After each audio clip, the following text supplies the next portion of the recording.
en l'absence de notre président, donc je vais dire deux mots. Notre président Pierre Alasseur n'est pas là aujourd'hui. Donc malgré tout, l'atelier d'histoire continue de vivre. Et c'est aujourd'hui, mais je laisse notre secrétaire nous donner tous les chiffres. Bonjour messieurs et bonjour mesdames. Bienvenue à Vel pour cette causerie conférence sur Buchenwald, qui a été créée, disons, en 2014, pardon.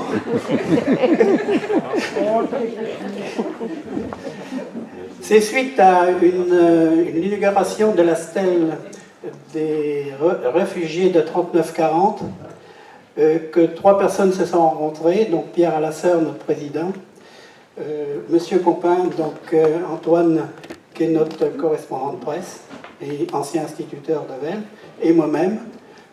Ces trois personnes donc, ont décidé de créer cet atelier histoire. Nous préparons notre assemblée générale pour le samedi 25 janvier prochain. Et nous avons aussi publié dans le courant de l'année, donc en juillet dernier, un petit recueil sur l'église de Vel. Voilà pour nos travaux tout à fait résumés, parce que bon, je ne vais pas vous monopoliser le temps. Je vais vous souhaiter une bonne projection et puis surtout, merci de votre attention. Merci.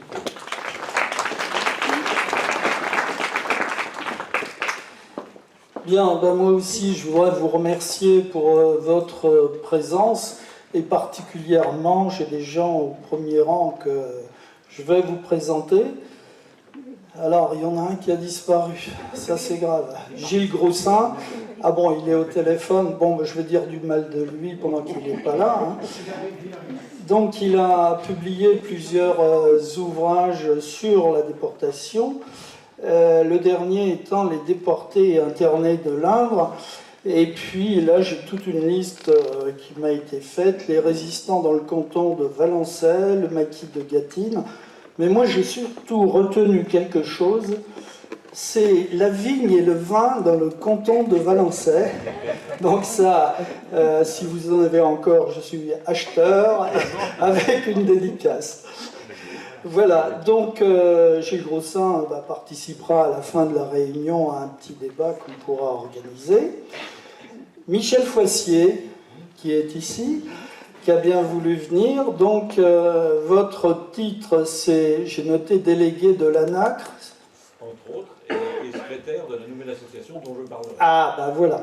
Donc, à la fin de la séance, il nous parlera de ce projet de musée de la résistance, je ne sais pas comment vous l'appelez, ou centre d'histoire et de la mémoire de la résistance dans le département de l'Indre à Châteauroux. Ai-je bien retenu, monsieur Laubry? À la déportation. Ben voilà. Alors, Jean-Louis Laubry, professeur agrégé d'histoire et enseignant à l'université d'Orléans. Alors, je ne sais pas où il est, c'est un électron délocalisé, comme dirait un chimiste, hein, parce qu'il enseigne un petit peu partout dans le département, entre Issoudun et Châteauroux, je crois. Châteauroux et Bourges. Et Bourges, ah ben, dans le Cher. Et donc, je lui ai demandé de nous faire une petite introduction, parce qu'effectivement, le film d'Anis Clément nous parle d'un sujet particulier que j'ai découvert, qui est Buchenwald et les camps de réfugiés, pas de réfugiés, qu'est-ce que je dis, de déportés, elle me fait les gros yeux. Dans les camps de déportation. Ben, Anis, tu expliqueras tout ça. Donc j'arrête sur le sujet pour parler évidemment d'Anis qui a produit ce film que j'ai connu il y a quelques années. Elle a fait un film sur Louis Balzan, qui a été déporté à Mauthausen. Et comme à l'époque, je travaillais chez Balzan, donc on a eu l'occasion d'être en contact. Alors, Anis a un long passé. D'ailleurs, si je lisais toute la liste, elle a travaillé à France Culture en tant que réalisatrice, productrice, enfin, je m'y perds un petit peu dans tous ces noms, avec des gens prestigieux comme Madame Laurence Bloch et puis Laura Adler. Oui, je vous engage à écouter, on va trouver ça sur YouTube, une émission sur les roses qu'elle a enregistré en 2000. C'est très technique, mais c'est très bien. Voilà donc pour la présentation du premier rang. Mais il y a quelqu'un que j'oubliais. Non, je ne l'ai pas oublié, c'est Janine. Janine Stock. Janine, qui est une copine d'école, hein, on a fait quelques classes ensemble ici à Vels, et qui a ses grands-parents, Stock. Le grand-père est décédé, est mort à Mauthausen. Sa grand-mère également déportée, je crois, à Ravensbrück, c'est ça, revenue, elle. qui est revenue. Et puis, comme je sais l'émotion que tu auras à nous parler de ça, je te propose un deal, c'est-à-dire que tu vas nous parler, comme tu me l'as dit, de ta grand-mère, qui était plutôt une femme joyeuse. Donc on voit qu'après la vie triste dans un camp, on peut avoir une vie... Une leçon de vie. Une leçon de vie. Voilà, je te laisserai nous expliquer ça. Et pour le moment, ben voilà, j'ai fini mon petit papier. Je vais passer la parole à Jean-Louis Laubry, qui va nous faire une petite présentation des camps. Bon, je dis rien parce que je dirai pas bien. Merci. Mesdames, Messieurs, bonsoir. Voilà, donc je vais faire une très courte présentation, assez générale, hein, parce que je pense que le documentaire, vous allez voir, est quelque part une histoire du camp de Buchenwald, en tout cas perçue par les témoins français qui ont été déportés dans ce camp. Et je me permets de dire, ce que je n'ai pas dit encore à la réalisatrice, que de mon point de vue, hein, alors de professeur d'histoire, je trouve que c'est un excellent documentaire sur le plan historique. Voilà. Donc je n'en dis pas plus. Alors, camp de concentration. Camp de concentration, effectivement, dans notre mémoire collective, on associe ce terme à l'Allemagne nazie et au camp de concentration, Concentration Lager, qui avait été ouvert dès 1933, mars 1933, en Allemagne. Mais ce terme, en fait, est apparu au début du XXe siècle. Et il y a quelques années, j'avais eu l'occasion de présenter le camp de concentration de Bitray. Vous connaissez Bitray, près de Châteauroux. Et donc j'avais été confronté à des réactions un petit peu agressives de la part de certains auditeurs, parce que pour eux, les camps de concentration, c'était uniquement les camps de concentration nazis. Or, les camps de concentration, donc, qui concentrent des internés, qui ne sont pas des prisonniers au sens strict du terme, ou donc qui ne sont pas condamnés par la justice, apparaissent au tournant du XXe siècle, lors de la guerre des bourgs. Donc, ce sont des créations du Royaume-Uni, donc pour interner un certain nombre de civils afrikaners. Comme vous le savez, le phénomène de l'internement va être une des grandes caractéristiques du XXe siècle. En sommes-nous d'ailleurs sortis de ces camps d'internement. Et donc le terme camp de concentration pour Bitray était celui employé par l'administration française. C'était même sur l'entête, sur les entêtes de l'administration du camp de concentration de Bitray. Alors, bon, on va revenir aux camps de concentration nazis qui sont très particuliers, bien sûr. Ces camps de concentration nazis, qui, donc pour nous, en France, sont associés au phénomène de la déportation. Or là, vous savez que je parlais de la mémoire collective et de cette énorme place des camps de concentration dans notre mémoire collective. Vous n'êtes pas sans savoir que dans l'immédiate après-guerre, et je dirais jusque dans les années 1970, quand on parlait des déportés et des camps de concentration, on pensait aux déportés politiques. Vous savez qu'il y a eu une inversion dans notre mémoire collective à partir des années 1980. Ça allait aussi de pair avec sans doute aussi la découverte du rôle de Vichy et de l'ampleur du génocide. Si je vous évoque le terme déporté, je suppose que vous pensez d'abord à ce qu'on appelle maintenant la déportation de persécution, aux déportés juifs par exemple. Et donc on a eu tendance à oublier ce que les historiens appellent depuis le début des années 2000 le renouvellement des études historiques sur justement ces camps de concentration, ce qu'on appelle maintenant la déportation de répression, excusez-moi. Donc on a donc deux types de déportation, la déportation de persécution et la déportation de répression. Cette distinction, alors dans l'enseignement, elle a eu une retombée qui est que face aux élèves à qui on fait un cours d'histoire, on cherche à leur dire ne confondez pas les camps de concentration où étaient envoyés les opposants politiques, je veux dire opposants de manière très large, on verra que c'est un tout petit peu plus complexe, donc ne confondez pas les camps de concentration et les centres d'extermination qui rentrent dans le cadre du génocide.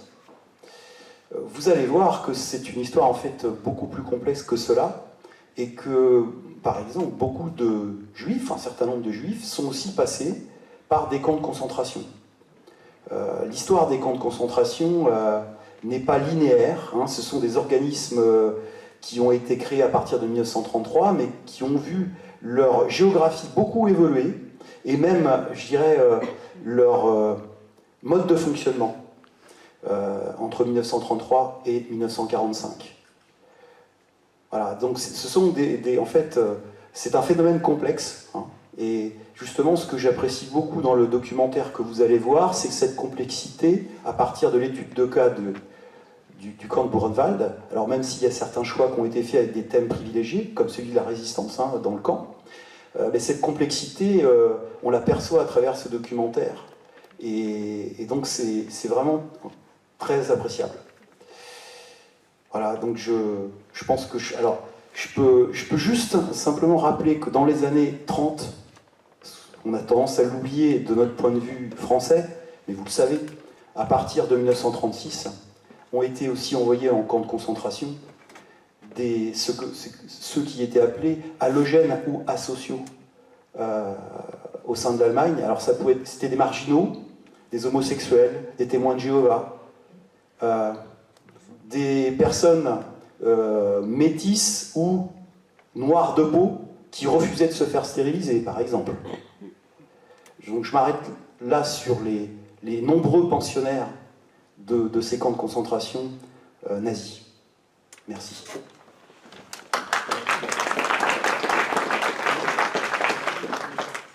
Merci, Monsieur Laubry. Oui, j'avais projeté sur l'écran un certain nombre de photos du camp de Buchenwald. C'est un bouquin qui a été édité récemment. Il y a eu un article dans Le Monde il n'y a pas très longtemps. Ce sont des photos clandestines prises par un photographe. Enfin, il était évidemment prisonnier. Il a eu la chance d'aller au labo de développement des photos parce que les nazis faisaient beaucoup de photos, des gens qui étaient morts, etc. Et puis, un jour, il trouve un appareil photo quelque part et il a fait 11 photos. Et ce bouquin présente en 300 pages 11 photos. Ça veut dire que pour ceux, on est quelques-uns à aimer la photographie, parler de photos sans les voir, c'est extrêmement émouvant. Et on voit la démarche, il les fait clandestinement, son appareil photo est emballé dans un journal dans lequel il a fait un petit trou, et il fait des photos. Et c'est extrêmement touchant, enfin je vous invite à le consulter.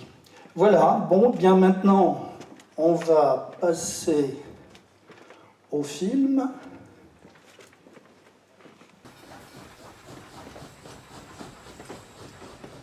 C'était notre guerre, on était des combattants. C'est l'organisation communiste qui m'a sauvé, oui. C'était la solidarité dans tous les domaines. Enfin, c'est terrible. Il n'y a rien de pire. Ah, c'était marche ou crève. Hein. Marche ou crève, marche ou crève. Je n'ai jamais eu le moindre triangle juif.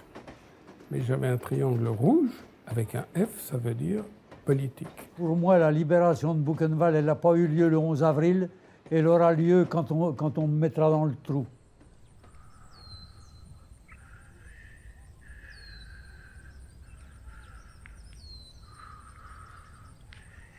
C'est peut-être la dernière fois.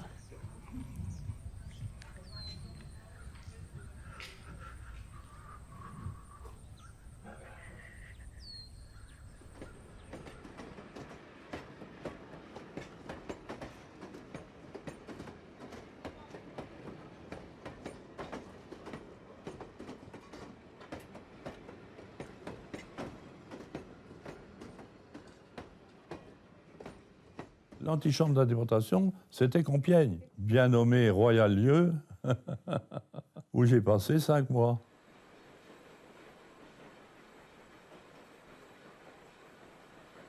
Les wagons à bestiaux, portes verrouillées bien entendu, certains sont devenus fous, en mordant les voisins. On est passé dans l'atrocité. Et un soir, on est arrivé en gare de Weimar, capitale intellectuelle de l'Allemagne. Moi, j'ai eu la chance, et ma famille aussi, d'éviter Auschwitz. Compte tenu de mon âge, j'avais 14 ans, j'aurais peut-être été gazé tout de suite.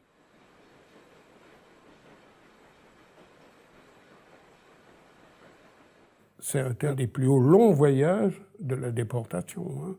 6 jours et 6 nuits par une chaleur atroce, et on crevait de soif.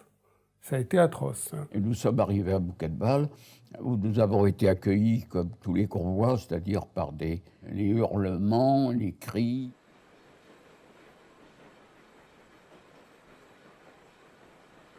Et nous avons franchi cette fameuse porte de fer forgé, à chacun son dû. À la gare de Buchenwald, je suis descendu avec les hommes et je n'ai pas pu dire au revoir à ma mère que je n'ai jamais revue.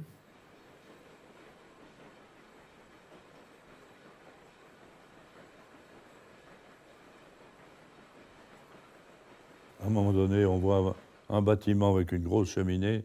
Je dis à mes voisins, au moins il y aura du pain, il y a la boulangerie.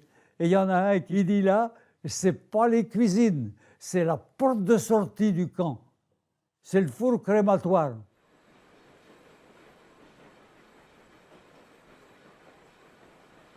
Mais il y avait les 3 opérations principales. Le passage dans la cuve de Grésil, la tonte intégrale et la douche. Et puis après, on est parti à l'Effektenkammer, immatriculation, distribution des vêtements. Des trucs qui ne vont pas, qui ne sont pas à vos mesures, qui ne tiennent pas, et surtout au pied des socs que l'on perdait sans arrêt, alors qu'on nous obligeait à courir. Et puis nous sommes arrivés dans le camp de quarantaine. C'était des anciennes écuries de chevaux où l'aération se faisait par le toit. Il y avait les blocs des dysentériques, les blocs des gars atteints du typhus. Alors là, les SS, ils n'y allaient pas parce qu'ils avaient trop peur des maladies.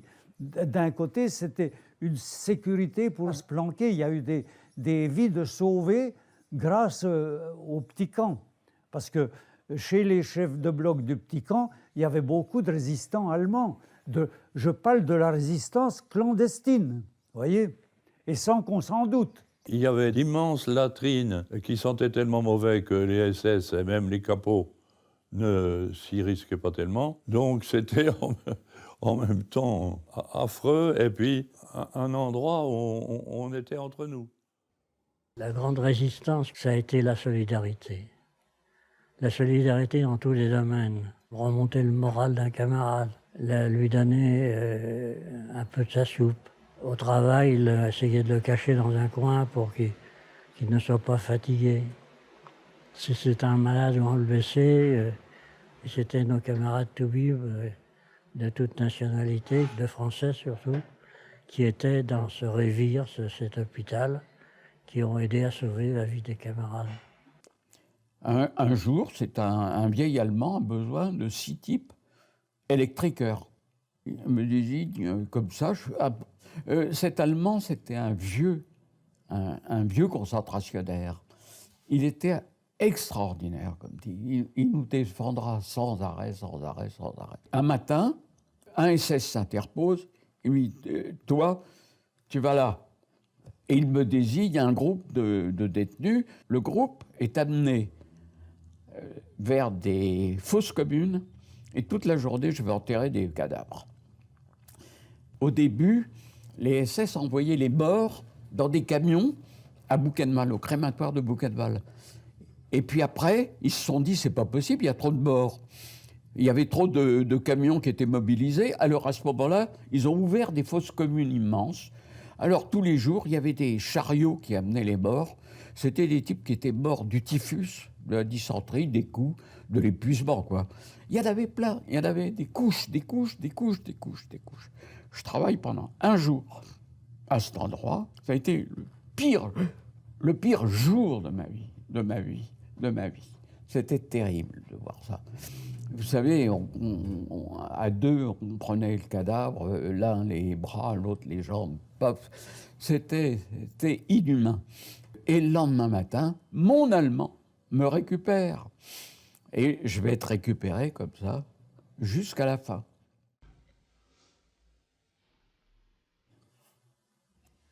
En janvier 1945, et le 16 janvier, j'ai quitté la ville de Częstochowa pour destination inconnue.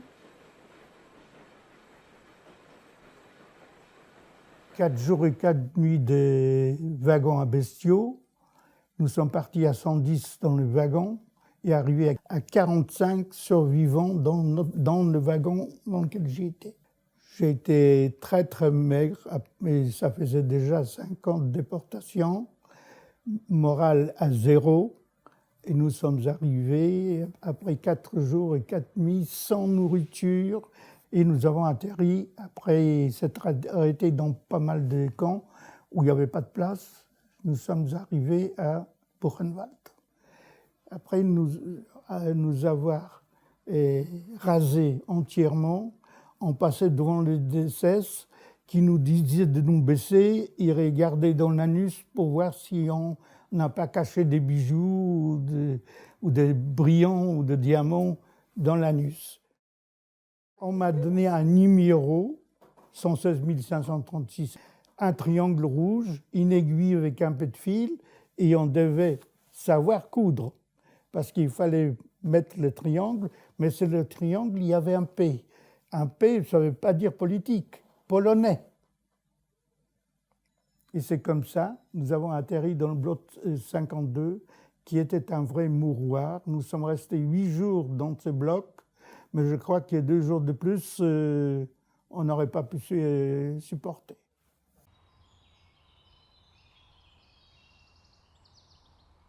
Et c'est ainsi que sont arrivés près de 1000 jeunes enfants d'Auschwitz. Et sur ces 1000 jeunes enfants, la majorité ont été sauvés parce que la résistance du camp s'est mobilisée. Et nous connaissons tous l'un d'eux, c'était Elie Wiesel. Elie Wiesel est né en 1928 dans une famille juive de Roumanie. À 16 ans, il est déporté à Auschwitz, puis Buchenwald. Il sera prix Nobel de la paix en 1986. Vous savez, il y a des moments où on voulait partir, on voulait mourir. C'était insoutenable, c'était pas possible de vivre comme ça. Mais l'être humain est très fort et très résistant. Parce que quand on voit les cadavres qui avaient les yeux ouverts, qui marchaient encore un peu, ils s'accrochaient à la vie. Ils voulaient survivre. Et ici, quand ils arrivent, on leur donne du pain, on leur donne de l'eau. Pas les nazis, hein. La résistance, l'un des premiers gestes de la résistance, c'est d'essayer de les sauver. Et les sauver, c'est d'abord faire un geste de solidarité, leur donner du pain. C'est ensuite de les mettre dans un bloc où ils vont être avec des détenus qui vont essayer de les protéger. Le 5 avril 1945, vous quittez Berlstedt pour revenir au camp. Oui, mais ça ne dure pas longtemps, là. On est resté un jour. Et ensuite, alors, départ. Alors, cette fois-ci, c'était des minéraliers découverts. Donc, on est entassé là-dedans. Et en route vers l'est, on traverse Chemnitz, complètement ratatiné. Et on se dit, on va sans doute y passer, mais on ne sera pas seul. Et puis, jusqu'au jour où un SS plus intelligent que les autres se dit, mais on va se jeter en plein sur l'armée rouge, sur l'armée russe. Alors, bifurquons. Et alors là, on a abandonné la direction de l'Est pour prendre la direction du Sud. Et les SS disent, maintenant, nous allons continuer à pied, vers l'Ouest. On traverse les monts de Bohême par des petits chemins, des petites routes. Et un beau soir, on se trouve dans un grand hangar avec des morceaux d'avion. C'était l'atelier Messerschmitt qui faisait partie du camp de Flossenbürg, en Haute-Bavière. On a cru que c'était l'abattoir final, mais non. Les SS ont fini par s'arrêter de gueuler, les chiens, même chose. On s'est couché par terre, dans des morceaux de carlingue, et on s'est endormi comme dans un bon lit. Vers le 4, on traverse un village et je vois un panneau qui indique Weimar. Et on a pris cette route que je connaissais très bien, qui allait vers Buchenwald. Je dis, mais c'est mon foyer, c'est ma patrie. C'était formidable, j'allais vers mon bloc, j'allais vers mes copains. Et puis on marchait, et puis on est arrivé à la porte du camp. On n'était plus que 8000. Donc en 48 heures, 1000 types avaient été abattus. 1000 types. Et on avait marché du 2 au 5. Donc on est là le 5, on est effondré. Moi comme les autres, hein. Puis tout d'un coup, il y a un type devant moi qui était tout debout, qui me dit « Malik, c'est toi ?» C'était un de mes copains, qui était du bloc 34, membre de l'Arbeil statistique, qui était un de mes très bons copains, qui s'appelait Gerga, et qui me dit « Ne t'inquiète pas, je te ramène au bloc. » Et alors là, je me suis dit, j'ai peut-être de nouveau une chance de m'en tirer. Et effectivement, la plupart des survivants d'Ordov repartaient. Les jours suivants sont partis dans ces trains, ils vont mourir dans ces convois qui n'atteindront pas Dachau, ou plutôt qui atteindront Dachau, avec des pertes absolument incroyables, une mortalité terrible. Ce qui fait qu'il y a peu de survivants d'Ordov à témoigner. Ohrdruf est le premier camp libéré par les troupes américaines des généraux Patton et Bradley. C'est le choc. L'univers concentrationnaire est révélé au monde entier. Le général Eisenhower, commandant suprême des forces alliées en Europe, dira « On dit que le soldat américain ne sait pas pourquoi il se bat. Maintenant, au moins, il sait contre quoi il se bat. » Au mois de janvier 1945, la population concentrationnaire dépasse les 700 000, malgré toutes les pertes, malgré toute la mortalité, malgré les exterminations. Il y a 700 000 types en Allemagne qui se rassemblent vers le cœur de l'Allemagne. Buchenwald était devenu un centre de rassemblement de presque tous les corps qu'on évacuait à l'est et au nord. On ne savait plus où les mettre. Et commence l'évacuation du camp de Buchenwald. On entend une sorte de sirène qu'on n'avait jamais entendue. Et les types bien informés nous disent que c'est une sirène très spéciale qui indique alerte aux chars. Parce que les troupes alliées arrivent par le sud du camp et l'est du camp. Quand on est sortis, nous, sur la tour de contrôle et aussi sur un mirador qu'on voyait, il y avait le drapeau blanc. Et le fusil mitrailleur qui était en permanence sur la tour de contrôle vers le camp était tourné à l'envers. Donc les types s'étaient rendus à ce moment-là. On avait même une information qui disait qu'il y avait des tanks lance-flammes qui étaient à Weimar et qui devaient monter au camp pour détruire le camp. Et donc si les lance-flammes venaient pour détruire le camp, ils détruisaient en même temps ceux qui étaient encore là.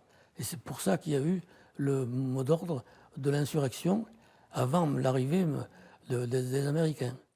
Le courant électrique avait été coupé par un capot électricien. Alors, qui a ouvert la porte? Ça, j'en sais rien. Mais je sais que nous, on s'est précipité tout de suite dans les casernes. Et puis là, on s'est armé. Moi, je me rappelle qu'on avait un fusil italien avec une baïonnette qui se repliait sous le canon. Je ne sais même pas si j'avais des cartouches. Ici, à Buchenwald, on fabriquait dans des usines des armes et les détenus ont réussi à voler des armes, à les entreposer en face du bloc 34 notamment, dans des silos qui abritaient du charbon, des pommes de terre et des choses comme ça. Ils ont réussi à fabriquer des armes de main et toutes ces armes, ils ont réussi même à s'entraîner pour combattre. Et toutes ces armes et ces méthodes qu'ils ont acquises, ils les ont utilisées le 11 avril 1945. Alors moi, j'appartenais à un groupe de combat qui était dirigé par Petit Louis, Louis Ferrand. Nous devions nous rendre au bloc 34 et c'est là qu'on a reçu un fusil et puis quelques grenades. Ensuite, on nous a donné l'ordre de partir à la gare. D'abord, j'entends les chars par la fenêtre. Je vois 2 détenus qui passent avec des fusils. Qu'est-ce que c'est que ces gens-là? Mais qu'est-ce qu'ils foutent là? Ils sont par petits groupes. N'empêche qu'ils y vont. Ils y vont tous. Et je les vois se précipiter. Et je comprends qu'il y a une insurrection. Voilà. Et à ce moment-là, je vois mon camarade Vambremersch qui avait organisé un corps franc qui était destiné à attaquer la tour s'il y avait eu besoin, et qui me dit « Boilic, tu es avec nous ». Quelqu'un me tend un fusil, et je me retrouve dans une baraque de SS. On était chargé de voir s'il en restait. Il n'y avait rien qui mesurait plus la hâte avec laquelle ils étaient partis. Sur la table, il y avait encore les assiettes garnies. Je me souviens, il y avait une assiette, c'était des choux rouges. Et j'aime bien les choux rouges, et puis surtout, on en a été privé.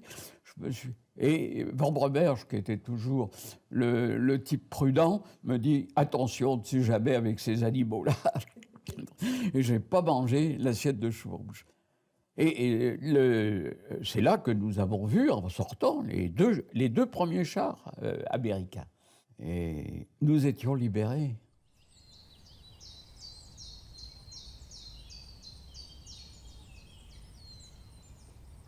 On a dû sortir du camp vers les 3 heures. L'heure est indiquée sur l'horloge du camp.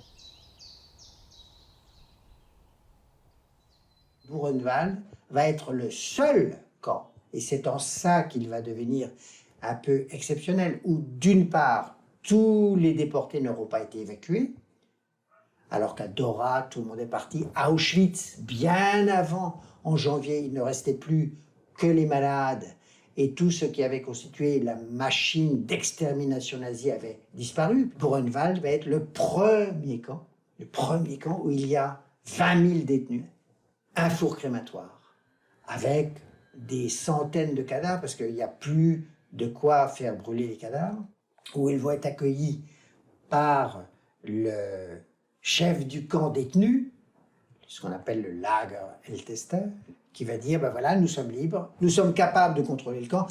Et les premiers Américains qui arrivent en nombre extrêmement réduit le 11 avril vont dire, OK, gardez le contrôle du camp, nous avons confiance. Et ce n'est que le 13 avril, 2 jours plus tard, que le gros des troupes américaines arriveront et donneront un sérieux coup de main en aidant à soigner, en nourrissant, bien évidemment, mais ils récupéreront les armes.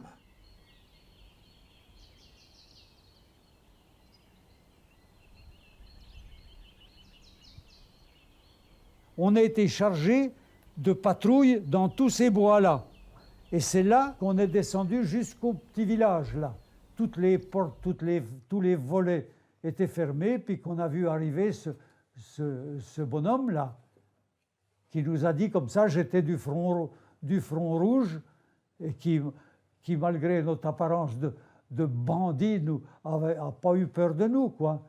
Qu'on avait répondu, nous sommes les soldats de la liberté. Il a vu qu'on avait des visages humains quand même, et puis les portes se sont ouvertes, les femmes sont arrivées. Un vieux cultivateur nous a donné un œuf à chacun. Et puis on lui a dit, vous voyez, vous entendez des cris, vous voyez la fumée du crématoire. Et il a eu cette réponse, on savait, on entendait, mais on ne devait rien savoir. Et les Allemands disaient qu'ils ne savaient pas qu'il y avait un camp de Buchenwald. Il y avait Patton qui était là, et il a fait venir les Allemands Et on a fait une exposition. Il y avait des têtes dans l'alcool, des parties humaines sur lesquelles on a fait des expériences. Et on voyait les hommes et les femmes qui tombaient comme des mouches parce qu'ils voyaient des cadavres. Ils avaient le culot de nous dire qu'ils ne savaient pas. Alors qu'à 8 km d'alentour, l'odeur des chairs brûlées, ça se sentait, c'était incroyable. C'était ça, c'était le nazisme qui avait transformé cette population démocratique en une population de peur, de crainte.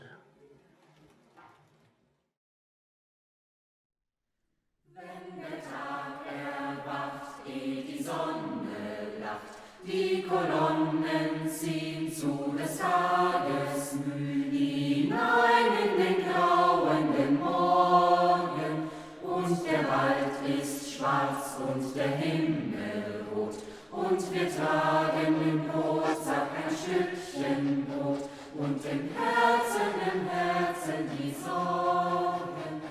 O Buchenwald, ich kann dich nicht vergessen.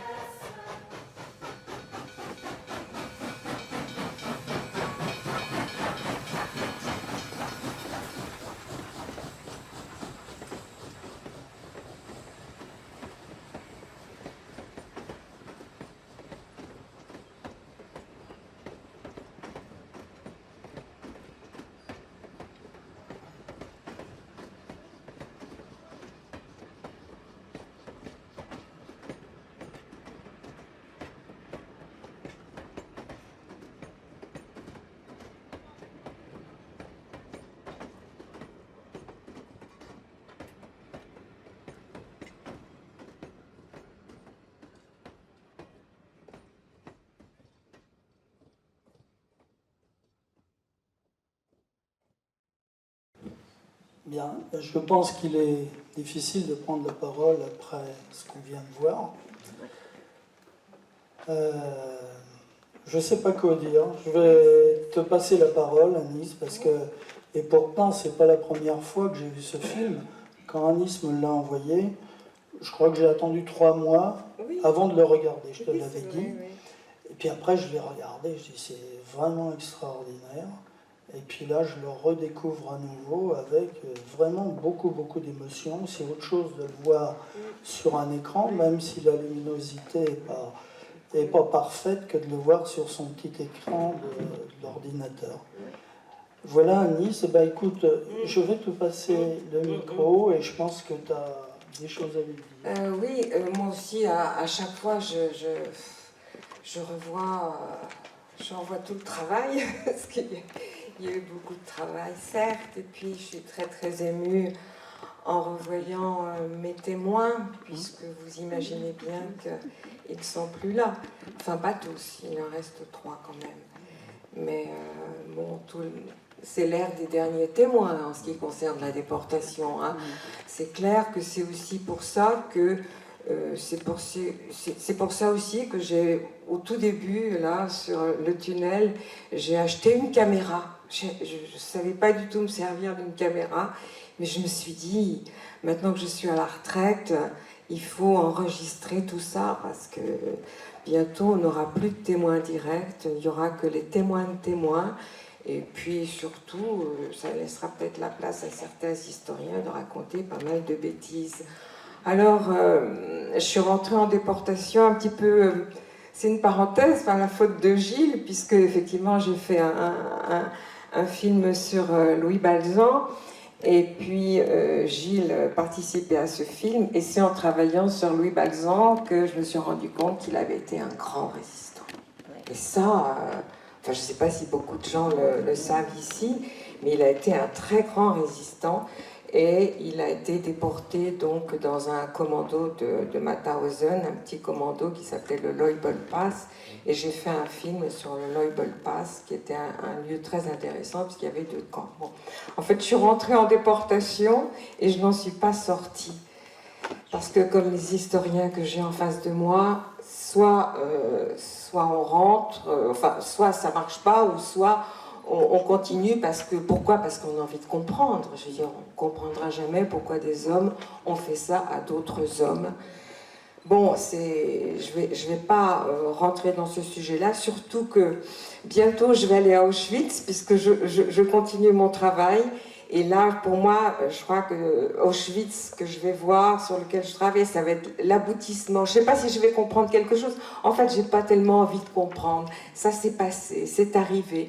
Ce que je veux vous donner, c'est effectivement quelques bribes de comportement. Voilà ce qui s'est passé dans les camps. Voilà ce que les hommes ont subi. Voilà, bon, c'est ça mon travail aujourd'hui. Donc avec Buchenwald, ce qui s'est passé, c'est d'abord la lecture d'un livre d'Olivier Lalieu, qui travaille au Mémorial de la Shoah, qui s'appelle La résistance à Buchenwald. Et quand j'ai lu ce livre, quand je me suis rendu compte que ces déportés qui sont déjà dans un état tellement lamentable qu'ils n'en arrivent même plus à penser tellement physiquement, ils sont à bout. Comment des gens ont pu résister, quoi, tenir tête aux nazis et réussir. Et Buchenwald, vous savez, il y a eu de la résistance dans tous les camps. Il y a eu de la résistance à Auschwitz. Il y avait un groupe de résistance à Auschwitz. Mais à Buchenwald, c'est un petit peu l'emblème de la résistance. Bon, parce que il y avait beaucoup de politiques. Hein, c'est le camp des politiques. Et c'était des intellectuels. Il y avait aussi énormément d'intellectuels. Et ils ont pu organiser une résistance et en arriver là à presque se libérer eux-mêmes. Bon, il y a eu beaucoup de polémiques au sujet de la libération des déportés. Effectivement, ils ne se sont pas libérés eux-mêmes. Ça s'est fait conjointement avec l'arrivée des Américains. Et puis, il y a toujours beaucoup d'anticommunisme. Là, l'anticommunisme qui dure encore aujourd'hui. Hein. Je rencontre encore des déportés qui me disent « Ouais, mais à Buchenwald, ils disent qu'ils se sont libérés, c'est pas vrai, etc. » Enfin, donc Buchenwald, c'est un camp symbole, un peu, un camp symbole de la résistance, pour l'ampleur et la réussite de leur résistance. Bon, c'est pour ça que j'ai voulu travailler sur ce camp. Mais je m'attaquais à un gros morceau, effectivement. C'était complexe. C'était complexe. Et j'ai été aidée par l'association Buchenwald Dora. Vous avez vu Monsieur Durand qui participe au film. Ils m'ont vraiment beaucoup aidée pour le contenu, pour travailler sur le contenu, parce que c'était pas facile. D'ailleurs, c'est pour ça que je n'ai pas que des communistes dans le camp. Hein. J'ai Monsieur Perrault qui était gaulliste, j'ai un juif, pour montrer aussi la diversité qu'il y avait dans les camps. Dans les camps, il y avait 27 ou 30 nationalités. Je veux dire, c'était... Et puis l'organisation des camps, c'était une véritable ville. C'est très difficile de comprendre comment ça fonctionne au niveau de la hiérarchie des SS, au niveau de la hiérarchie des déportés. C'est très complexe tout ça. Donc j'ai été très très aidée par l'association Buchenwald Dora. Et puis, ils m'ont aidé aussi, je dois le dire, sur le plan économique, parce qu'il fallait aussi réaliser ce film, c'est-à-dire aller interviewer les gens, aller sur place. Et on a fait ce qu'on appelle un financement participatif. Vous voyez, à la fin du film, il y a toute une liste de noms. On a fait un financement participatif qui nous a permis de récolter un peu d'argent pour réaliser ce film. Donc un sujet difficile, je ne savais pas, j'avoue que j'ai eu du mal hein, quand même en travaillant. Qu'est-ce que je pouvais dire, qu'est-ce que je ne pouvais pas dire. Il ne fallait pas froisser les uns, il fallait contenter les autres. Et puis il fallait quand même expliquer des choses. On est dans un camp de politique là. Hein. La plupart du temps, comme l'a dit M. Laubry, quand on pense déportation, on pense déportation des Juifs. Les Juifs, je veux dire, la plupart du temps, ils étaient exterminés en famille. Hein, je veux dire, quand les convois partaient, dans les convois, il y avait le bébé, il y avait le grand-père, tout le monde partait. Et sur la rampe, on les choisissait. Les femmes, les enfants, les vieillards partaient directement au gaz, et on gardait les Juifs qui pouvaient être aptes au travail. Et justement, le travail, c'est ce qu'on demandait dans les camps de concentration comme celui de Buchenwald. Il y avait beaucoup de jeunes hommes, enfin d'hommes plutôt jeunes, qui étaient là pour travailler dans les commandos. Je ne sais pas si vous avez compris, mais vous avez le camp mère et vous avez les commandos. Et dans les commandos, eh bien, on y va pour travailler, hein, parce qu'il y avait énormément d'usines. On est en 43, par exemple, et en 43, l'effort de guerre, il est énorme, hein. Il faut construire des chars, il faut construire des armes, il faut construire les V1, les V2. Donc on demande énormément de main-d'œuvre. Et les camps dits de concentration étaient aussi des camps de mort, mais des camps de mort lente, c'est-à-dire qu'on exploite la force de travail de l'individu souvent jusqu'à la mort, quoi. Et la solidarité intervenait justement dans ces groupes de résistance. Et la solidarité, c'est quelque chose qui m'a fascinée dans tous les films que j'ai pu faire sur la déportation. La solidarité entre ces hommes, c'est quelque chose de magnifique. C'est le sel de la terre, quoi. Je veux dire, c'est aider l'autre alors qu'on est déjà... qu'on tient plus debout et qu'on réussit qu'on aide l'autre, qu'on va lui donner un peu de sa soupe, je sais pas, ce qui s'est passé entre les hommes là, c'est magnifique. Et c'est aussi pour ça que la déportation, des fois on me dit « Oh, mais pourquoi tu travailles sur des sujets aussi difficiles, c'est la mort, c'est terrible et tout, comment tu fais ?» Eh bien, je trouve que en travaillant en parlant de ces hommes, je suis au cœur de l'humain, c'est-à-dire que je travaille sur la barbarie la plus ignoble et en même temps la beauté de l'amitié et de la solidarité.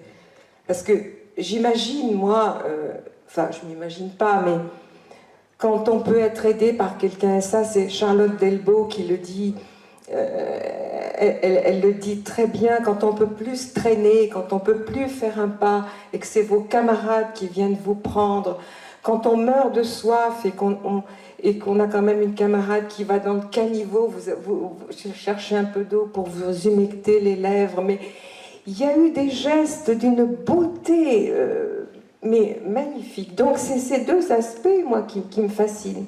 C'est l'horreur et la beauté de la solidarité et de l'amitié.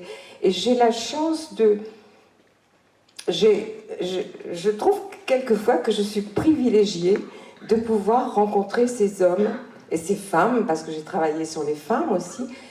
Vous avez vu ces hommes, vous les avez entendus. Moi, je les ai vus, j'ai beaucoup plus longtemps que vous, je leur ai parlé beaucoup plus longtemps que vous. Et je trouve que ces hommes sont magnifiques et que j'ai beaucoup de chance de les avoir rencontrés.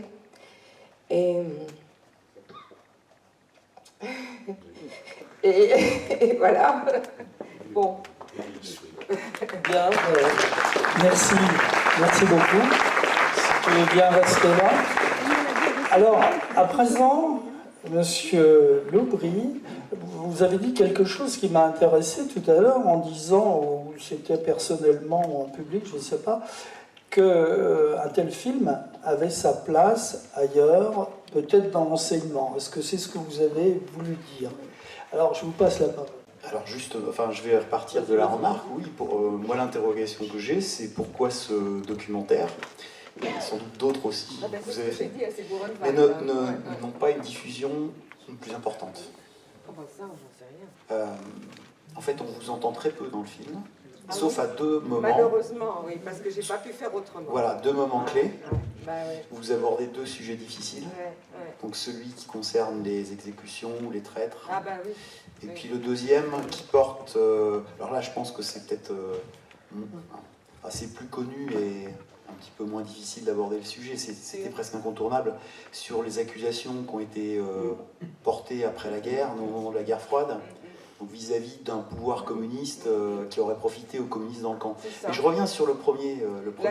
Là, oui, sur c'est pas traité dans le film, ça. Voilà, mais est-ce que vous avez eu quand même des témoignages en off?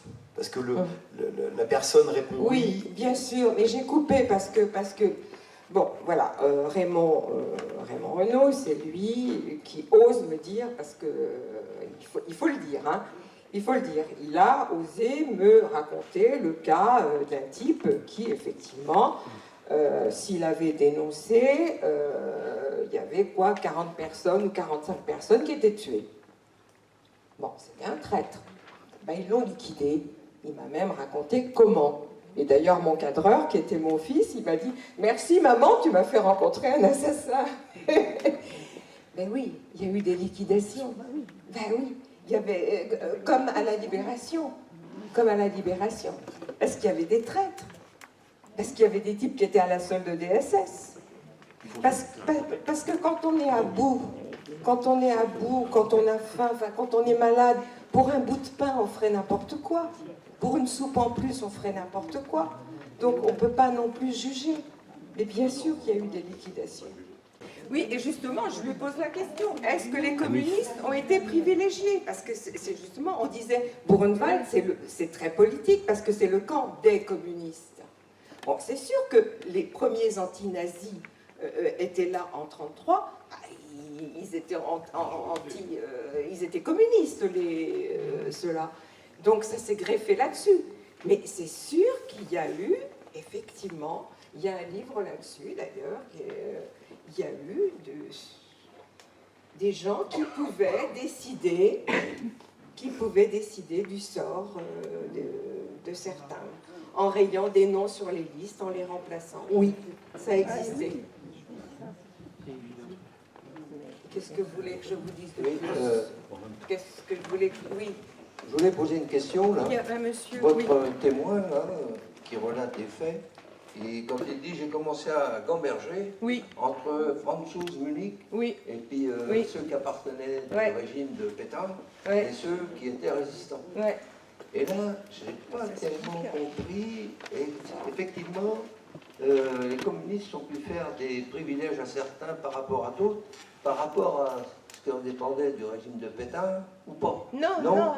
Il dit j'ai commencé à gamberger par rapport à des petites choses. Il a commencé à comprendre qu'il y avait peut-être une résistance. Voilà. C'est ça qu'il a gambergé. Non, mais quand il lui disait oui. Eh ben, bien sûr que lui, il n'était pas communiste, parce qu'il n'était pas du régime. Non, mais il réglait ses comptes, les Tchèques. Parce qu'on ne les avait pas soutenus. On avait laissé la Tchécoslovaquie aux mains d'Hitler. Donc, ils en voulaient aux Français. Ils considéraient que les Français étaient des collaborateurs, des pétainistes. Comme les Polonais. Les Français pouvaient en vouloir aux Anglais qui les ont laissés dans la poche de Dieppe aussi. Oui, non, mais quand il dit j'ai commencé à gamberger, il dit il se passe quelque chose là. Pourquoi il avait, lui, des préférences? Pourquoi on l'avait aidé? Pourquoi on l'avait protégé? Voilà, c'est ça. Mais c'est le revers des accords de Munich, ça. Ah ben, ce qui s'est passé, bien sûr. Bien sûr. Autre chose, hein. Moi, je ne le vois pas autrement. Bien sûr, c'est ça. Les Français dans les camps, au début, ils étaient très mal vus. Parce que, justement, il y avait Munich. Et on les considérait tous comme des pétainistes, des collaborateurs. Chamberlain, ils auraient pu en vouloir autant. Oui, mais il n'y avait pas d'entrée, là. Je crois qu'on mentionne aussi les Polonais qui en voulaient aux Français, sans doute pour 70-39. C'est pareil. Voilà. C'est pareil. Alors, j'avais une autre question qui concerne l'utilisation de l'iconographie, en fait. Donc c'est toujours un problème dans les documentaires historiques d'essayer, en fait, on ne sait jamais si le metteur en scène, le réalisateur, arrive à trouver des illustrations qui sont véritablement l'œuvre de déportés de Buchenwald ou d'autres déportés de camps Alors, tous les dessins que j'ai, on va dire dessins que j'ai mis dans ce film, sont pratiquement tous, à part quelques portraits, c'est d'un autre camp. Tous étaient faits par des prisonniers de ce camp. Vous en connaissez un, c'est Tasliski, Boris Tasliski, c'est extraordinaire ce qu'il a fait. Mais là, j'ai respecté. J'ai respecté, parce qu'il y a énormément d'erreurs dans l'utilisation des archives. Tout à fait. Mais et j'en ai fait moi-même dans les premiers films, je le reconnais. Franchement, ça fait partie des grandes qualités du documentaire. Et parce que ce qu'on ne sait pas, justement, et ils le disent, ce qu'on ne sait pas, c'est qu'il y a eu des dessinateurs. Il y a eu des gens qui ont écrit dans les camps, qui ont réussi à écrire des poèmes, des chansons. Il le dit à un moment, on se réunissait pour chanter, etc. Et des pièces de théâtre. Et je me souviens que Bertrand Hertz m'avait chanté une chanson, le vieux monsieur, qu'il avait appris dans les latrines du petit camp. Dans les latrines du petit camp, ils avaient fait un groupe de jeunes, ils avaient fait une chorale. Bon, c'était de la survie, ça. C'était de la survie. C'était de la survie. C'était penser à autre chose. C'était de la survie. C'était de la survie et une envie de témoigner. Oui, aussi de rester. Voilà, c'était une façon de témoigner. Exactement, exactement. Mais là, toutes les illustrations, c'est pour une femme. Parce qu'on a une iconographie qui vient du mémorial en Allemagne, à Weimar, qui est colossale. Parce que vous savez que avant la libération, la plupart des archives ont été détruites dans les camps par les Allemands eux-mêmes. Par exemple, j'ai travaillé sur Ravensbrück. À Ravensbrück, quelques jours avant, c'est les Russes qui arrivaient, ils ont pratiquement tout détruit pendant 2-3 jours, toutes les archives, tout a brûlé. Ils ont tout fait brûler. À Auschwitz aussi, il y a une partie des archives qui ont disparu. À Buchenwald aussi, mais bon, on a récupéré quand même pas mal de choses. Mais oui, non, les dessins, les photos, toute l'iconographie, elle est, j'espère, pas avoir fait d'erreur, et elle correspond bien à Buchenwald, à ce camp, oui. Alors, il y a une scène un petit peu à part des autres, mais que je trouve très importante, que vous avez choisi de faire figurer dans le film. C'est pour le 69e anniversaire. Oui. Donc la présence de César, oui. Donc de déportés encore vivants, mais de membres de leur famille, et ces drapeaux qu'on voit. Alors ces drapeaux sont portés par des jeunes enfants. Parce que je dois vous dire une chose, c'est qu'en Allemagne, le devoir de mémoire, il est très important. Et il est très respecté. Je vous assure. Peut-être un peu moins en Autriche. Mais en Allemagne, tous les collèges et lycées ont l'obligation, au moins une fois par an, d'aller à ce genre de cérémonie, de travailler, de préparer des textes. Il y a un devoir de mémoire très bien entretenu. Il faut le dire, Les Allemands portent une énorme responsabilité encore aujourd'hui. Les jeunes, surtout, les jeunes sont très investis. Et ils font beaucoup de choses. Leurs mémoriaux sont très bien entretenus. Les musées sont tout à fait remarquables en Allemagne, tout à fait remarquables. Mais ce qui m'a frappé, c'est que toute l'Europe était là aussi. Oui, c'est ça. Et souvent, les gens disent que l'Europe est née dans les camps. Avec cette situation particulière du Royaume-Uni aussi. Oui. Alors, qui ne connaissait pas, qui n'a pas connu l'occupation, mais c'est un fait connu de tout le monde. Je ne peux pas m'empêcher de tisser des liens avec l'actualité. Voilà. D'accord. Alors, pour juste une petite anecdote, il y a un déporté qui est cité par Claude Dugénie, mais qui est arrêté dans l'Indre, qui s'appelle Julien Detal, qui est en fait français, mais avec des liens avec la Belgique, qui a été exécuté donc avec plusieurs Anglais, puisqu'ils étaient membres du SOE, je prononce à la française. Voilà. Donc il y a quand même des liens avec l'Angleterre, mais avec le Royaume-Uni, mais qui sont plus ténus, je trouve. que par rapport à tous les autres pays européens, y compris l'Espagne avec les républicains espagnols. Oui. Ils étaient aussi les premiers dans les camps, hein, les brigadistes, dans Mauthausen. Il y en a un, c'est monsieur Marcel Lemoine, quand même, qui a été à Buchenwald. Hein. Il n'a peut-être pas fait partie de la résistance intérieure, mais venez avec nous, monsieur Roussin. Oui, effectivement, Buchenwald, c'est pour le département de l'Inde, disons, la figure la plus importante, en fait, lorsqu'il est revenu, avec des responsabilités importantes au niveau du département. Mais auparavant, je voudrais quand même vous féliciter pour la qualité de... Merci pour... c'est pas moi qu'il faut... Oui, bien sûr. Et le maître mot, moi je pense effectivement pour la survie de ces déportés, c'est le mot solidarité. Sans la solidarité, la plupart n'auraient pas pu vivre jusqu'au bout.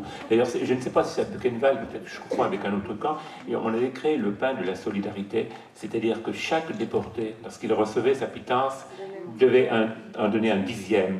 Alors, j'ai un témoignage dans mon livre là où il raconte ce déporté. On revenait avec ce morceau de pain qui était réservé pour les plus fragiles que nous, les plus faibles encore que nous qui étaient dans le camp. La faim au ventre qui nous tiraillait, et on le caressait ce morceau de pain, et on savait qu'il n'était pas pour nous, il était pour la solidarité. Et là, c'est une preuve poussée à l'extrême de la solidarité, hein, puisque ce sont les gens qui étaient sur le point de mourir, qui étaient maigres, et qui, quand même, malgré cela, gardaient le dixième de leur ration. Alors, effectivement, on mourait beaucoup dans les camps de concentration d'une manière générale. C'était le froid, c'était la faim, c'était les conditions d'hygiène, c'était le travail inhumain, c'était tout cela. Les chiens. Alors, combien j'ai vu de témoignages, on craignait les chiens. Les chiens étaient pour un ou par un nom, ils étaient mordus par les chiens, etc. Alors, en ce qui concerne le département de l'Indre, hein, eh bien, effectivement, nous avons eu aussi beaucoup de déportés dans le département. Déportés juifs et déportés aussi pour déportés politiques et pour faits de résistance. Alors, si vous voulez, puisqu'on parlait de Marcel Lemoine faisait partie de ce groupe de jeunes communistes qui, en 1941, donc, a été arrêté en distribuant des tracts pour dénoncer justement le régime de Vichy. Et il est arrêté, ensuite, et lui, il a été condamné, il est allé à Châteauroux, bien sûr, et de Châteauroux, on l'a transféré à Clermont-Ferrand. Et à Clermont-Ferrand, il a été condamné à mort par la justice de Pétain.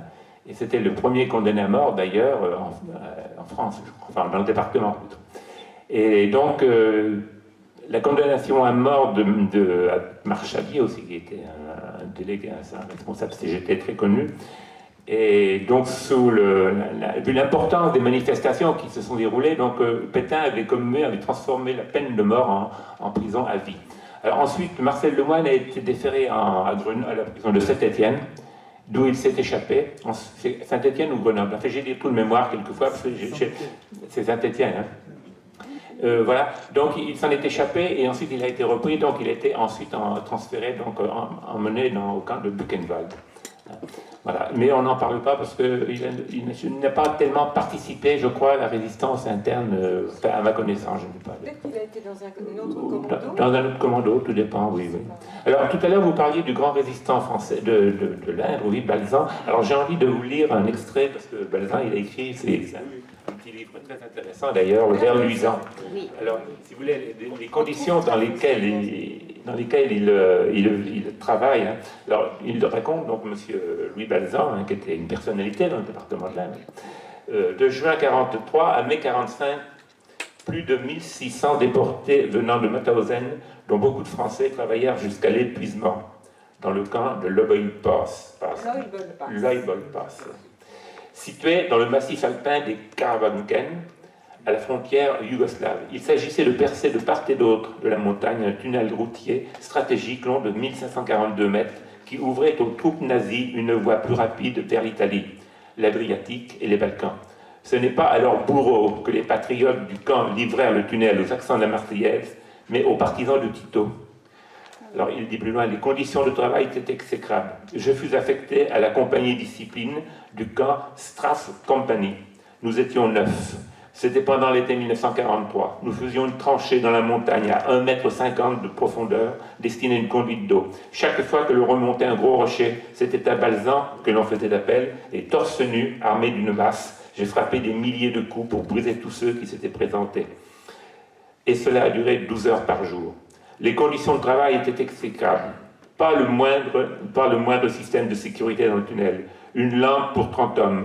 Les trappes d'évacuation du tunnel supérieur n'étaient souvent ni éclairées ni signalées. Les wagons circulaient sans ordre et sans lumière. Les détenus travaillaient nuit et jour dans la poussière, sans masque. L'aération à l'intérieur du tunnel était rudimentaire.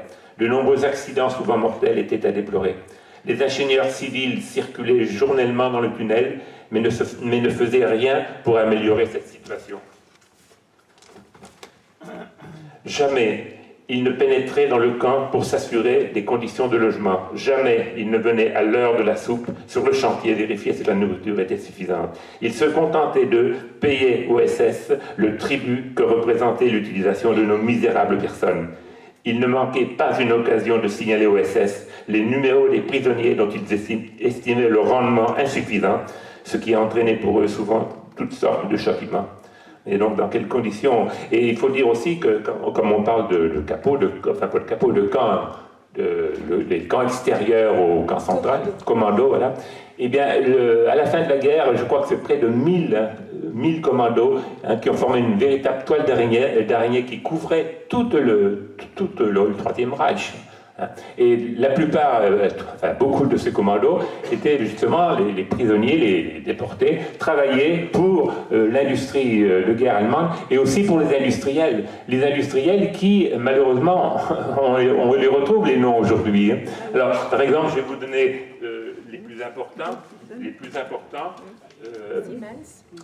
L'usine aéronautique Henkel, par exemple, emploie les détenus de Sachsenhausen, le groupe Daimler, ceux de Mauthausen, le géant électrique Siemens débute à Ravensbrück, IG Farben construit une usine à Auschwitz-Monowitz.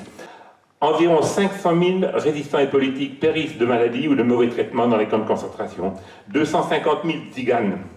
Alors, il faut savoir que les tziganes étaient déportés en France. Seuls les tziganes déportés se trouvaient en zone annexée, Alsace-Lorraine, et en zone interdite, dans le nord de la France. Sinon, tous les autres n'ont pas été déportés, ils ont été internés.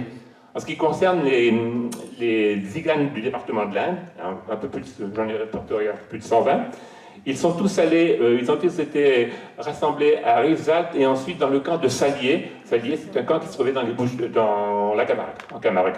Voilà. Alors, en ce qui concerne la France, non précisément, les chiffres que je vous donne, je les ai trouvés donnés par l'Institut d'Histoire du Temps Présent et du ministère des Anciens Combattants. Alors, 141 000 déportés en France, dont 75 000 pour raison raciale, et sur ces 75 000 pour raison raciale, seulement 2 500 reviendront, c'est-à-dire environ 3%. 63 000, dont 42 000 pour raisons politiques ou faits de résistance, et sur ces 63 000, 23 000 ne reviendront pas, soit 35%. Alors, en ce qui concerne le département de l'Inde, nous avons eu 495 déportés, dont 227 juifs, et sur les 227 juifs, 6 seulement sont revenus, donc ce qui correspond à peu près au pourcentage national. Et nous avons eu aussi 268 déportés pour raisons politiques ou faits de résistance, mais alors là, il faut faire attention, sur les 268, en fait, il y en a 214 qui ont été arrêtés dans le département de l'Inde. Alors à cela s'ajoutent donc 13 qui sont ressortissants de l'Inde, mais qui ont été arrêtés à la frontière espagnole. Et 17 qui ont été requis du STO et qui ont été arrêtés en Allemagne. Nous avons un exemple à Valençay, par exemple. Vous avez peut-être entendu parler de Moïse Bigot, il était très connu. Eh bien, lui, il a été arrêté, il était parti au titre du STO, et il a été arrêté parce qu'il écoutait la radio anglaise dans son camp. Et 24 qui sont originaires de l'Inde, mais qui, eux, ont été déportés à partir d'un autre département. Et sur ces 268 en tout, 105 sont morts en déportation. Donc, en tout, dans le département, il y a eu, sur les 495 déportés, 326 décès, donc ils ne sont pas revenus, près de 66%, bien sûr, puisque les Juifs, à eux seuls, représentaient 97% de morts. Voilà. Voilà. Alors, à Buchenwald de l'Inde, il y en avait 52. 52 déportés politiques, dont 3 qui étaient dans le camp de Buchenwald. 27 qui étaient dans le camp de Buchenwald, et 27 qui ne sont pas revenus sur les 52. Excusez-moi, je ne m'explique pas bien. Alors, sur ces 52, il y avait donc en effet Marcel Lemoine, je vous disais tout à l'heure, Marcel Lemoine, lui, il est revenu. Et ensuite, après la libération, Marcel Lemoine, vous l'avez tous connu sans doute, hein, il était maire de Déal pendant très longtemps, conseiller général, ça s'appelait à cette époque, et ensuite il était député. Voilà bien ce que je voulais vous dire en ce qui concerne le département. Alors je voulais vous dire aussi que ce livre, comme vous travaillez à Nice, c'est pour le travail de mémoire, hein, puisque qu'on ne dise pas un jour ça n'a pas existé, hein, puisque effectivement les derniers résistants, nous n'en avons plus beaucoup, hein, je vois au niveau de notre association ANAC, sont peu nombreux, tous les ans malheureusement je pleure le décès de nombreux camarades. Des déportés, il n'y en a presque plus non plus. Et peut-être qu'un jour, il ne faudrait pas que certains historiens refassent l'histoire à leur façon. Hein, voilà. Donc c'est aussi la raison pour laquelle moi j'ai écrit ces 4 ouvrages sur cette période 39-45. Ça m'a pris beaucoup de temps, mais je ne le regrette pas. C'est ma participation, disons, pour le travail de mémoire. Voilà. Je vous remercie. Merci, M. Bessin. Oui, je vais passer la parole à M. Foissier, mais avant, si tu permets, Janine, si tu veux venir à côté de moi. Donc, tu veux que je rappelle le cadre, hein? J'ai montré à tout le monde ce livre qui raconte l'histoire de mes grands-parents. Donc, ses grands-parents, son grand-père, appartenait au réseau Valmy. Donc le réseau Valmy est un réseau clandestin communiste destiné à éliminer les traîtres, disons, à l'organisation. Et il a surtout participé, son grand-père, à l'évasion, enfin le transfert de Marcel Cachin qui était retourné en Bretagne pour revenir sur Paris.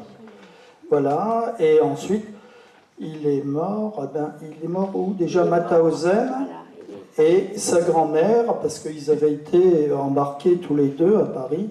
Ils étaient où? À Argenteuil, je crois. Oui. Et ils ont été embarqués tous les deux. Sa grand-mère est revenue, et elle a eu une vie, après le camp. Alors, est-ce que tu peux nous en dire quelques mots? Eh bien, bon, je peux surtout parler de ma grand-mère, évidemment, parce que c'est elle qui m'a raconté pour la première fois cette histoire. Pardon. Voilà. Oui, c'est beaucoup d'émotions, et surtout après les témoignages qu'on vient d'entendre, je pense que je ne suis pas du tout à la hauteur, mais je vais essayer de vous raconter tout simplement. Voilà. Ma grand-mère a toujours... m'a laissé un souvenir inoubliable. Elle avait une très forte personnalité et surtout un optimisme et un sens de l'humour incroyable. On ne pouvait pas deviner qu'elle avait vécu une telle vie. C'est pas possible. Alors j'ai su des bribes par la suite quand je me suis intéressée à toute cette histoire. Et parce que je ne l'ai pas vue très souvent, ma grand-mère. Je l'ai rencontrée pendant les vacances d'été.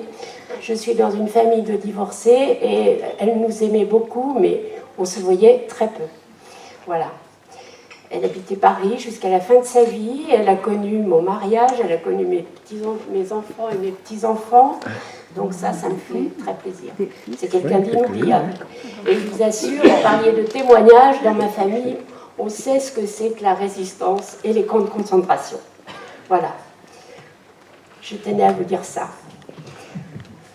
Bien, écoute, merci Janine. Si tu as encore quelques mots à rajouter. Je ne sais pas, c'est confus, c'est tout à la fois, oui, c'est beaucoup d'émotions. Bien, merci pour ton témoignage. Je crois qu'elle mérite des applaudissements. Évidemment, on n'a pas applaudi à l'issue de la projection du film d'Anis Clément, mais moi je dirais non. Je dirais non. Après ce que l'on a vu, c'était pas possible pour moi d'applaudir. Mais par contre, pour Anis, on peut applaudir.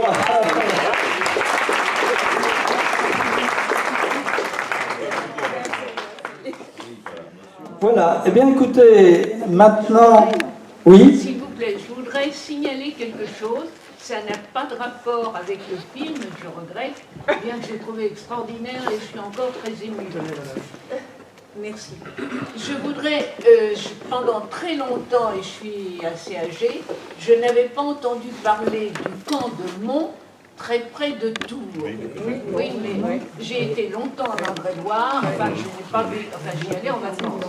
Et alors, j'ai une ancienne élève qui a écrit un témoignage, un livre qui n'est pas encore paru et j'espère qu'il paraîtra, sur sa grand-mère qui était communiste et internée au camp de Mont.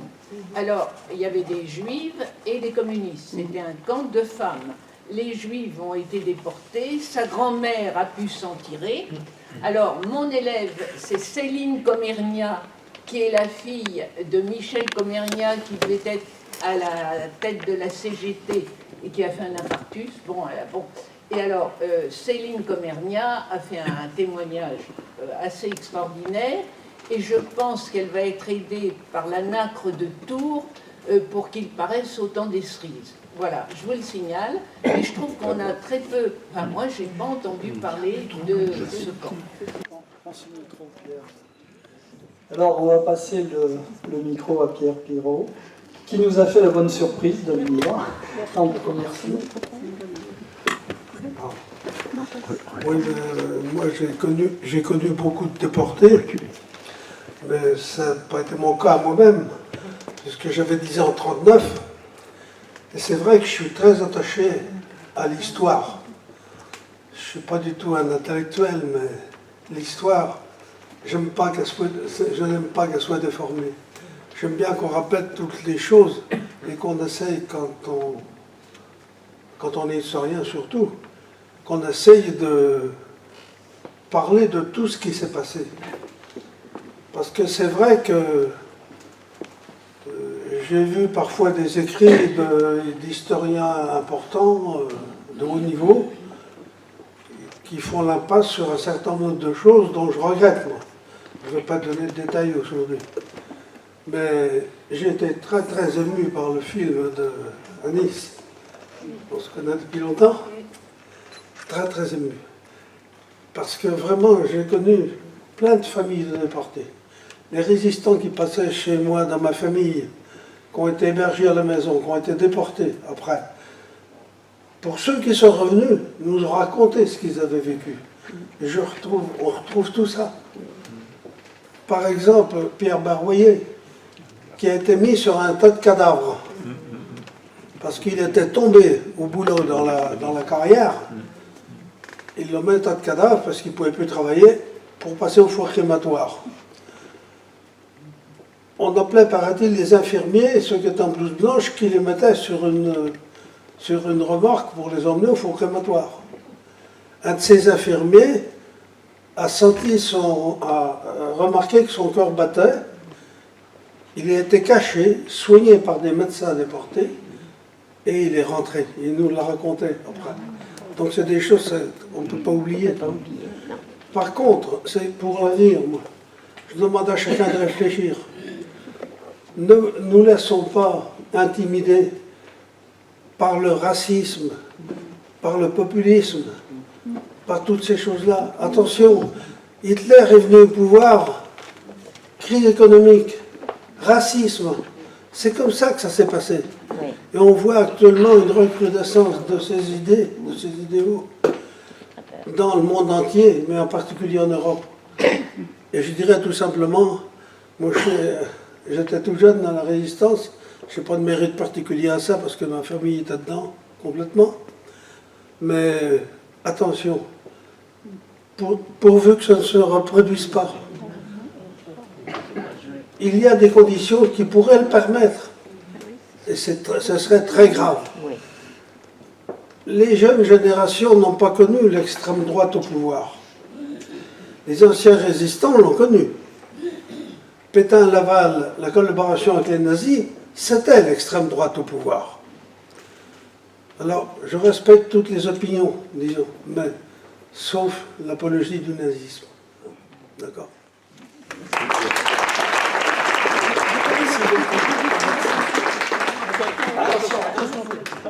On n'emmène pas le moteur. Ah non, ça va. Bon. Monsieur Foissier, alors vous allez nous expliquer votre projet que vous avez et qui va sortir bientôt, j'espère. Enfin bon, nous croisons les doigts. Bonsoir, messieurs, dames. Donc moi, je vais m'exprimer. Bon, Monsieur Guillaume a rappelé que je faisais partie du comité directeur de l'ANACRE, oui, mais on m'a confié à l'intérieur de l'ANACRE la charge de suivre un dossier qui était très ancien, qui était celui d'un projet de musée de la résistance dans l'Indre. Projet qui, dans les premières traces, remonte à 81, tu me disais, Jean-Louis, 1981. 91, pardon. Et donc ce travail de diplomatie par rapport à la ville, finalement a vu le jour positivement, puisque l'actuel maire de Châteauroux, savoir Gilles Averrousse, a décidé, il l'avait inscrit, il y avait 3 lignes dans son programme électoral, donc lors des élections de 2014, de fournir, d'établir un lieu pour la mémoire de la résistance dans l'Indre. Alors on a dit, ben voilà, on va travailler à imaginer un projet, et on ne l'appelle pas musée de la résistance, on a dit pour l'instant, en tout cas, qu'il s'appellerait Centre d'histoire et de mémoire de la résistance et de la déportation dans l'Indre. Je vous concède que c'est un titre très long, c'est pour ça qu'on le résume à CRDI, Centre Résistance Déportation Indre. Voilà, 4 lettres qui le résument finalement. Donc le voilà parti, on l'a lancé, on a rencontré un certain nombre de gens, les autorités politiques du département, à savoir donc, je l'ai dit, le maire de Châteauroux, le président du conseil départemental, non pas le président mais le vice-président du conseil régional, les gens des archives départementales et municipales de Châteauroux, et tous ces gens-là ont dit, bon d'accord, on marche, on fait des choses. Donc le gros travail maintenant, ça va être de la réalisation pratique. Donc un mot sur le bâtiment, peut-être certains vont voir, visualiser où il se trouve. Si vous prenez à Châteauroux l'avenue François Mitterrand, il y a l'IUT tout au début, en partant du centre-ville, l'IUT à droite, et à l'autre bout de l'avenue, c'est le centre d'études supérieures. Donc là, c'est un petit peu le site de... et il y a l'école d'ingénieur entre les deux. Donc vous voyez, c'est un petit peu le site. Juste de l'autre côté, donc sur la gauche, quand on va en partant du centre de ville, il y a les bâtiments d'anciennes casernes Bord-de-Soule. Un de ces bâtiments, qui est donc un bâtiment de caserne aussi, a été dévolu au restaurant universitaire. C'est une partie du rez-de-chaussée, un petit bout aussi du premier étage. Mais c'est modeste en surface, c'est le reste du bâtiment qui est affecté au centre, qui est destiné au centre. C'est un bâtiment qui a été refait, donc évidemment hors d'eau et tout ça. Il y a un ascenseur, il y a des escaliers de secours, il y a tout ce qu'il faut pour l'accès, pour les accès. Il ne manque plus que l'aménagement intérieur. D'où l'importance d'un conseil scientifique que je mentionnais tout à l'heure, qui va choisir l'ensemble des choses qui pourront être montrées, quel parcours historique va être proposé aux visiteurs, avec évidemment un objectif premier, c'est celui des jeunes générations, mais évidemment un musée ouvert à tous. Donc ça veut dire que bon, le projet a finalement sort quand même un peu la tête de l'eau et qu'on peut se dire maintenant, ben, on le mènera au bout, on espère. Et chaque fois que les citoyens eux-mêmes diront bah, c'est un beau projet, nous on est d'accord, je pense que ça ne peut pas nuire à sa réalisation future. Voilà, si vous avez des questions, n'hésitez pas. Il faut se rappeler que le département de l'Indre a été un des départements les plus résistants de France. Oui. Et on pourrait s'étonner qu'on ne nous accorde pas ben voilà. un musée. Non, mais je pense qu'on a 1000 arguments, et effectivement, Jean-Louis a raison de dire, bon, soyons vigilants, et que ça a pris tout ce temps-là dans le Cher. Il se trouve qu'ils ont voulu, et c'était extrêmement intelligent, mettre le musée de la Résistance avec les archives départementales au moment où tout ça changeait d'endroit et où on construisait un bâtiment nouveau. Les archives départementales existaient déjà au même endroit. Au même endroit, oui, là-bas. Mais il fallait tout rapatrier, donc effectivement, c'était peut-être un petit peu plus compliqué. J'en sais rien. Oui, ils n'avaient pas le bâtiment. Non, même pas. Bon, on fera mieux que le cher, parce qu'on était plus nombreux à la résistance, n'est-ce pas? Messieurs, on vous laisse. Pardon, excusez-moi. Mais une toute petite question. Vous parliez des archives tout à l'heure.